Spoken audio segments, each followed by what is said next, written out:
Welcome to be digital. दोस्तों, आज के वीडियो में बात करेंगे उत्तराखंड में जो 451 पदों पर प्राइमरी शिक्षकों की जो भर्ती निकली है उसके रिगार्डिंग। यदि आप भी उसको भरना चाहते हैं तो इस वीडियो में हम बात करेंगे किस तरीके से आप फॉर्म को भर सकते हैं और क्या क्या इसमें नियम है। तो जो विज्ञप्ति संख्या आप यहाँ देख रहे हैं, ये विज्ञप्ति संख्या बदल चुकी है, इसको हम बाद में बताएंगे क्योंकि 18 अक्टूबर को अल्मोड़ा की वैकेंसी निकली थी और बाद में ये चेंज हुई है। तो विज्ञप्ति संख्या आपको ये नहीं डालनी है। अब आगे इसमें क्या क्या जानकारी हम इसमें देख सकते हैं। सबसे पहले देखते हैं कि इसको हम कौन लोग भर सकते हैं। जो उत्तराखंड के निवासी हैं, जिनके पास उत्तराखंड का डोमिसाइल हो, वो इस फॉर्म को भर सकते हैं। और इसमें 50% विज्ञान वर्ग के लिए और 50% जो कला वर्ग, जिसमें कला वर्ग में कॉमर्स भी शामिल है, इसमें आरक्षण होगा उनके लिए। और विज्ञान के जो पद होंगे उसमें 40% पद स्नातक के लिए, स्नातक और पर भौतिक विज्ञान और गणित से संबंधित विज्ञान के लिए रहेंगे। और 40% पद पर रसायन विज्ञान और जंतु विज्ञान और वनस्पति विज्ञान के लिए रहेंगे। और 20% पद जो है एग्रीकल्चर लेके जो बीएससी कर रखे हैं उनके लिए रहेंगे। मतलब यदि 100 सीट है तो 50 सीट विज्ञान वालों के लिए। विज्ञान में भी जो है 40% 40% 20% जो है सीटें डिवाइड हो जाएंगी। उसके बाद यदि हम कला वर्ग की, विज्ञानोत्तर वर्ग की बात करें तो इसमें 15% अंग्रेजी भाषा के लिए आरक्षण है। और उसके बाद अंग्रेजी के अलावा जो 15% पद है हिंदी के लिए है। हिंदी में आपको ध्यान रखना कि हिंदी में आपके पास इंटर में जो है संस्कृत होना चाहिए। और उसके बाद जो 70% पद बचेंगे वो अन्य विषय के लिए आपको आरक्षण मिलेगा। ये सारे जानकारी आपको फॉर्म में भी भरना है, क्योंकि जब आप प्राइमरी से एलटी में जब आपका प्रमोशन होगा तो इसी आधार पर होगा। उसके बाद आगे बढ़ते हैं। इसमें उत्तराखंड से बाहर के जो निवासी है वो इस फॉर्म को नहीं भर सकते और ग्रुप सी के अंतर्गत ये पद आते हैं। और यदि आपने बीएड कर रखा है, डीएलएड कर रखा है, बीटीसी कर रखा है तो आप इस फॉर्म को भर सकते हैं। जहाँ तक मेरी जानकारी, शायद ये वर्ष बार जो है इस वैकेंसी को भरा जाएगा। और इसमें 1 से लेकर 5 कक्षा 5 तक पढ़ाने के लिए आपको नियुक्त किया जाएगा। 6 महीने का एक ट्रेनिंग भी आपका होगा आफ्टर अपॉइंटमेंट। जब आपका अपॉइंटमेंट हो जाएगा तो 6 महीने का एक ट्रेनिंग होगा। योग्यता की बात करें, इसमें यूटेट या सीटेट फर्स्ट आपका क्लियर होना चाहिए तो आप इस फॉर्म को भर सकते हैं। और सेवायोजन कार्यालय में पंजीकरण आपका होना चाहिए और पंजीकरण जो है वैध होना चाहिए। आयु की बात करें तो 1 जुलाई 2021 को 42 वर्ष से कम होनी चाहिए आपकी आयु। और आयु की गणना कैसे करते हैं वो भी आपको वीडियो के अंत में बताएंगे। अंतिम तिथि जो है, यदि हम अल्मोड़ा डिस्ट्रिक्ट की बात करें तो 11 नवंबर को शाम 5 बजे। तो यहाँ पे आपको विशेष ध्यान रखना है कि जो अंतिम तिथि है यहाँ तक आपको रजिस्ट्री से जो है इस फॉर्म को भेजना है। और बीच में जो है दिवाली की छुट्टियाँ पड़ रही है तो आप जल्द से जल्द रजिस्ट्री से आप इसको भेज सकते हैं। साधारण डाक, कोरियर और जो अन्य जो डाक होते हैं वो इसमें मान्य नहीं है। आवेदन को कैसे बनना है इसके बारे में बात करेंगे। आवेदन भरते समय आपको एक लिफाफा आपको डालना होगा, अपना स्वपता लिखा लिफाफा आपको डालना होगा, अपना पता हुआ लिखा लिफाफा। और उसमें टिकट चिपकाना होगा 30 रुपये का। प्लस यदि आपको ये जो स्वप्रमाणित प्रमाण प्रति लगानी है उसमें आपको सेल्फ अटेस्टेड करके, जितनी भी आप प्रमाणित प्रतियाँ लगाएंगे उसमें सेल्फ अटेस्टेड लिख के आपको प्रमाणित करनी होगी। आपको गेजेटेड ऑफिसर से प्रमाणित करने की जरूरत नहीं है, इसमें लिखा है स्वप्रमाणित, अपने सिग्नेचर आपको करने होंगे। अब आगे बात करते हैं कैसे इस फॉर्म को भरना है। आगे बढ़ने से पहले यदि आप हमारे चैनल पहली बार आए तो चैनल को सब्सक्राइब भी कर लीजिएगा। यदि आपको आवेदन पत्र चाहिए होगा तो आप हमें व्हाट्सअप कर सकते हैं। व्हाट्सअप का जो नंबर है वो हमारे चैनल के अबाउट के सेक्शन में आपको मिल जाएगा। हम आपको जो है ये आवेदन पत्र आपको व्हाट्सअप के नंबर पर प्रेषित कर देंगे। और आप किसी भी जिले के हैं आप इस आवेदन पत्र का यूज़ कर सकते हैं। भले ही विज्ञप्ति संख्या अलग अलग है लेकिन आवेदन पत्र का प्रारूप लगभग एक जैसा है। सबसे पहले बात करते हैं आवेदक का नाम। आपको यहाँ आवेदक का नाम अंग्रेजी के बड़े अक्षर में लिखना होगा। उसके बाद माता का नाम, पिता का नाम, पति का नाम। तो यहाँ पे जो विवाहित महिला है वो ध्यान देंगे कि जो आपके जो फॉर्म्स होंगे या आपके जो डॉक्यूमेंट होंगे उसमें पिता के नाम से चल रहा होगा तो आप पिता का नाम लिखिएगा। यदि आपने विवाह के बाद आपका जो डोमिसाइल है वो उसमें आपने चेंज करवा लिया अर्थात उसमें पति का नाम इंक्लूड करा लिया तो आप यहाँ पति का नाम भी डाल सकते हैं, अदरवाइज इसको छोड़ दीजिएगा। जन्म तिथि आपको हाई स्कूल के अनुसार लिखना है। गृह जनपद आपको लिखना है और उसमें प्रमाण पत्र भी लगाना है। उसके बाद स्थायी पता और पत्र व्यवहार का पता दोनों अलग अलग आप डाल सकते हैं। स्थायी पता जहाँ का आपका स्थायी निवास बना होगा वहाँ पे स्थायी पता आपको डालना है। और पत्र व्यवहार का पता जहाँ पे आप चाहते हैं कि आपके साथ विभाग कांटेक्ट करे तो यहाँ पे आपको पत्र व्यवहार का पता लिखना है। उसके बाद 9वें नंबर पर जो पॉइंट है, विज्ञप्ति के प्रस्तर के अनुसार विषय को उल्लेख करें। यहाँ पे आपको ध्यान रखना है कि यदि आपने विज्ञान वर्ग में किया है तो पीसीएम, जेडबीसी और अदर साइंस तो आपको यहाँ विषय का नाम लिखना है। जैसे आपने यदि कृषि से किया है बीएससी तो कृषि लिख देंगे। यदि आपने जूलॉजी, फिजिक्स से, केमिस्ट्री, मैथ से किया है तो पीसीएम लिख सकते हैं। जेडबीसी से किया है तो जिस भी विषय से आपने किया है जैसे, तो वो विज्ञान वर्ग में आपको विषय का नाम उल्लेख करना है। जैसे फिजिक्स, केमिस्ट्री, मैथ इस तरीके से आप विषय का नाम यहाँ उल्लेख कर देंगे। उसके बाद विज्ञानोत्तर विषय में यदि बात करें तो विज्ञानोत्तर विषय में अब हिंदी, इंग्लिश, क्योंकि इसमें जो अलग अलग से मेरिट बनेगी वो सब्जेक्ट वाइज मेरिट भी बनेगी इसमें। तो आपको यहाँ अगर हिंदी से आपने कर रखा है तो हिंदी लिखेंगे, इंग्लिश से कर रखा है इंग्लिश से लिखेंगे। यदि आपने एसएसटी के जो विषय हैं जैसे इकोनॉमिक्स है या पॉलिटिकल साइंस है, सोशल साइंस है, तो आप यहाँ जनरल लिख सकते हैं। उसके बाद आयु की बात करें तो आयु जो है 1/7/2021 को आपको आयु यहाँ पे निकाल के यहाँ डालना होगा। आयु कैसे निकालना है, तो आयु की जो गणना है 1/7/2021 से की जाएगी। यदि आपको आयु निकालने में दिक्कत है तो आप हमें कमेंट बॉक्स में कमेंट कर सकते हैं या व्हाट्सअप कर सकते हैं। जैसे हम जो आयु है अपनी आयु को घटा देते हैं, यहाँ पे आपकी 85 कर लेते हैं।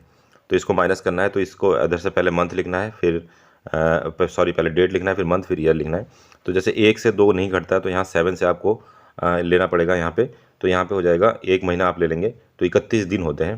तो 30 दिन मान लेते हैं तो 31 दिन आपको यहाँ पे काउंट हो जाएगा, क्योंकि 1 महीना आपने यहाँ उधार ले लिया। 31 में से 2 घटाएंगे तो यहाँ 29 आ जाएगा। उसके बाद यहाँ पे 7 में से आपने 1 महीना उधार ले लिया था तो यहाँ पे 6 बचा है। तो 6 महीने से आपको घटाना है 3 मंथ को, तो यहाँ पे 3 आ जाएगा। 6 में से 3 माइनस करेंगे।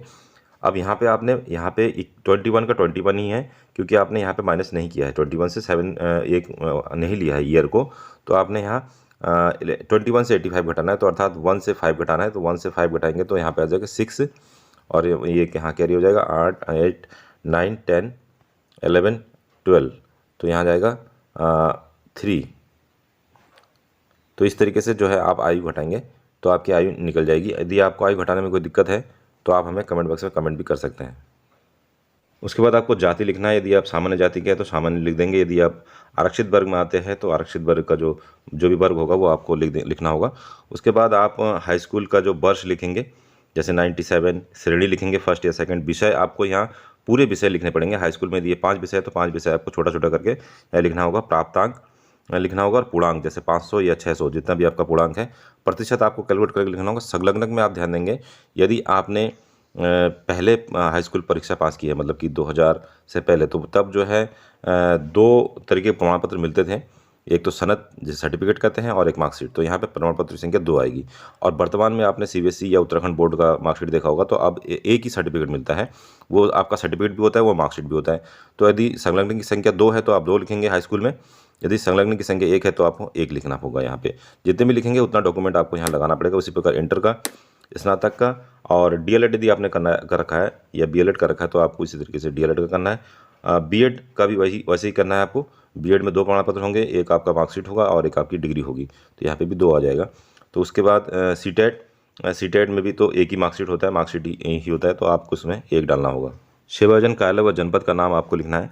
यहाँ पे सेवायोजन कार्यालय का नाम यदि अल्मोड़ा से कर रखा है तो सेवायोजन कार्यालय अल्मोड़ा आ जाएगा। जनपद का नाम भी वही अल्मोड़ा हो जाएगा। पंजीकरण संख्या आपको सर्टिफिकेट में मिल जाएगा। और दिनांक, जिस तिथि को आपने पंजीकरण कराया होगा, आपने देखा होगा कि पंजीकरण में 3 या 4 वर्ष का उसमें एक्सपायरी डेट होता है। तो एक्सपायरी डेट से 3 साल पहले आपने पंजीकरण या नवीनीकरण जो दिनांक होगा वो आपको यहाँ पे डालना होगा। संलग्नों की संख्या में आप यहाँ काउंट कर लेंगे कि कितने आपने संलग्न लगाए। टोटल संलग्नक जो है यहाँ पे डाल देंगे। संलग्नों की संख्या यहाँ आ जाएगी। उसके बाद डेट, आपको वो वाली डेट इसमें डालनी है जिस डेट को आप इस फॉर्म को पोस्ट करेंगे। तो जिस भी डेट को पोस्ट करेंगे आप यहाँ डेट डाल देंगे। स्थान, आप जिस भी स्थान से, जिस पोस्ट ऑफिस से आप इसको पोस्ट करेंगे तो उसको आप यहाँ पे स्थान भी लिख देंगे। आप ध्यान दें 14 तारीख इसकी लास्ट डेट है, तो आपको जो है दिवाली की छुट्टी से पहले ही इसको पोस्ट करना सही रहेगा। अन्यथा आपका जो फॉर्म है वो पहुँच नहीं पाएगा, और टाइम से फॉर्म नहीं पहुँच पाएगा तो आपका फॉर्म जो है निरस्त हो जाएगा। उसके बाद आवेदक के हस्ताक्षर की बात करें तो यहाँ पे ऊपर आपको आवेदक के हस्ताक्षर करने हैं, पठनीय होने चाहिए। और उसके बाद आवेदक के नाम, पूरा स्पष्ट नाम आपका हिंदी में या इंग्लिश में, जो जैसा भी आप लिखते हैं, आपको ध्यान रखना है कि अगर आप इंग्लिश में करते हैं तो हमेशा आप इंग्लिश में ही करेंगे, क्योंकि विभाग में फिर आपके साइन जो भी होंगे सेम होने चाहिए। और पता आपको यहाँ लिखना होगा। तो ये सिग्नेचर, आपको यहाँ पूरा नाम लिखना है, यहाँ सिग्नेचर करना है, ये ध्यान रखना है। उसके बाद यहाँ पे आपको अपना नाम यहाँ पे टाइप करना है, लिखना है।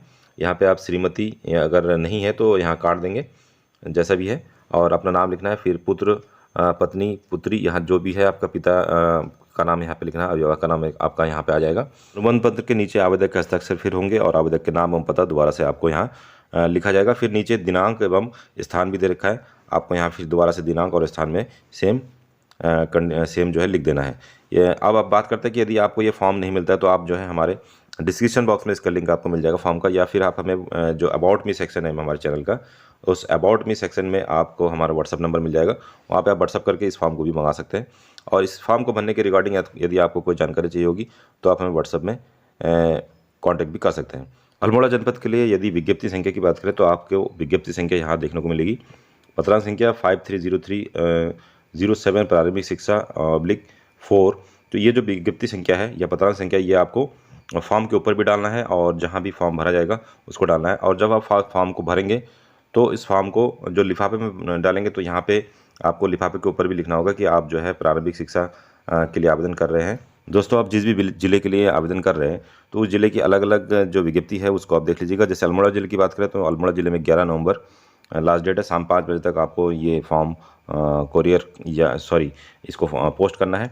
आपको साधारण डाक, कोरियर और दस्ती आवेदन पत्र के साथ नहीं करना, मतलब साधारण डाक द्वारा आपको ये नहीं भेजना है।